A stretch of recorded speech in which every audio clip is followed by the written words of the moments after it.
Marriage break down అయిపోయింది. కలిసి ఉండటానికి వాళ్ళిద్దరికి అవకాశమే లేదు.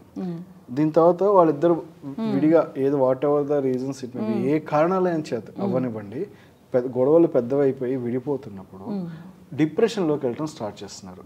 అప్పటిదాకా అంటే ఫ్యామిలీ లైఫ్ని ఒక రేంజ్లో ఊహించుకొని లైఫ్ స్టార్ట్ చేసిన వాళ్ళు కలవకపోవడం, కంపాటిబిలిటీ లేకపోవడం వల్ల భార్యాభర్తలు ఇద్దరి మధ్య అది బ్రేక్ డౌన్ ఆఫ్ మ్యారేజ్ అయిపోయింది పూర్తిగా. విడిపోయిన తర్వాత వీళ్ళు చాలా స్ట్రెస్ ఫీల్ అవుతున్నారు, డిప్రెషన్ అవుతున్నారు, వాళ్ళ కెరియర్ని కూడా లీడ్ చేయలేకపోతున్నారు.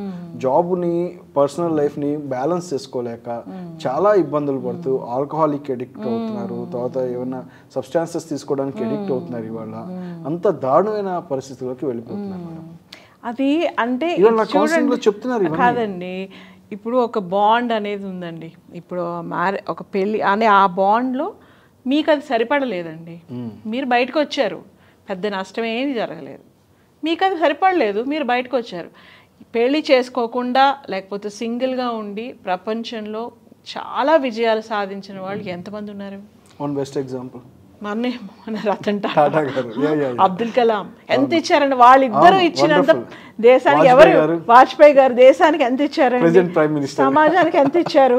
నేను అలా గొప్పగా ఏదైనా చేయగలుగుతానేమో, అందరూ సామాన్యంగా అందరిలాగా ఈ బంధంలోనే ఉండి చేయాల్సింది కాదేమో అని ఆలోచన చేశారనుకోండి, అందులోంచి బయటపడవచ్చు కదా. మీ ఆఫీస్లో, మీ బిజినెస్లో మీరు సక్సెస్ అవ్వండి. సబ్స్టెన్స్ మీద ఎందుకు డిపెండ్ అవ్వాలి? మీకు బెటర్ ఫీలింగ్ కోసం మెడిటేషన్ చేయొచ్చు, యోగా చేయొచ్చు, మంచి హాబీ చేసుకోవచ్చండి.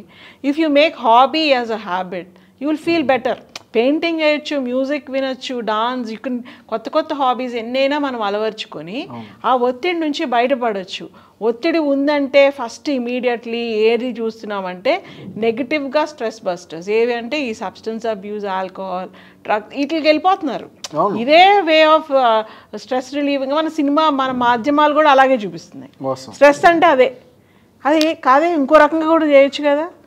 మంచి వాక్ వెళ్ళొచ్చు, లేకపోతే ఇంకెక్కడికైనా వెళ్ళొచ్చు. నేను ఒకవేళ నేను నిజంగా నా వైఫ్తో గొడవలు అయినాయి, నేను విడిగా ఉంటున్నాను, లేదు నా హస్బెండ్తో గొడవలు అయిపోయినాయి, విడిగా వెళ్ళిపోతున్నాను, నా లైఫ్ నేను లీడ్ చేస్తుంటే నన్ను సొసైటీ నన్ను లీడ్ చేయనివ్వడం లేదు. ఎక్కడికి వెళ్ళినా నన్ను గుచ్చి అడుగుతారు ఇదే విషయాన్ని, నీ మ్యారేజ్ లైఫ్ ఏమైంది, ఎందుకంటే బంధువులు, రాబంధువులు, లోకులు, కాకులు అని ఒక పర్సనల్ లైఫ్ ని ఎవరు అంతగా ప్రశ్నించకూడదు అండి. ఐఎమ్ కంఫర్టబుల్ అండి, ఫైన్, అంతే. అప్పుడు మీరు ఎవరైనా అట్లా అట్లా ప్రశ్నించకూడదు అంటాం కానీ కొంతమందికి అదే పని అండి. ఎలా అంటే పక్కనోడి లైఫ్ ఎలా ఉంది అనేది చూడటమే పని.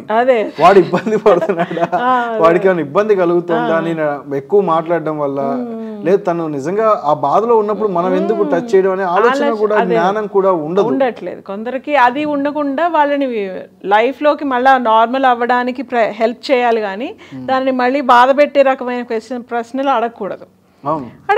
వాళ్ళు మీకు తెలిసింది వాళ్ళు చెప్పాలనిపించి వాళ్ళు చెప్తే చెప్పనివ్వండి. మీరుగా ఎందుకు దాంట్లో ఇంట్రెస్ట్ తీసుకోవాలి? అదే కదండి, వీళ్ళు ఇక్కడ సొసైటీని వదిలి వీళ్ళు పారిపోలేని పరిస్థితి. అప్పుడు మీరు సొసైటీలో ఉన్నప్పుడు ఈ చుట్టాలు లేకపోతే ఈ బంధువుల వర్గంలో ఉంటేనే బాగుంది. ఎన్ని క్లబ్స్ ఉన్నాయండి ప్రపంచంలో, ఎన్ని క్లబ్స్ ఉన్నాయి?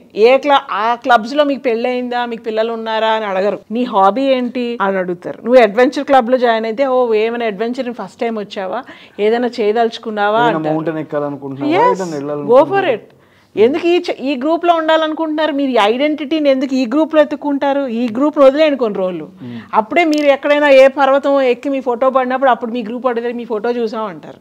అప్పుడు మిమ్మల్ని అదే అడుగుతారు కానీ మీ ఫ్యామిలీ లైఫ్ గురించి అడగరు.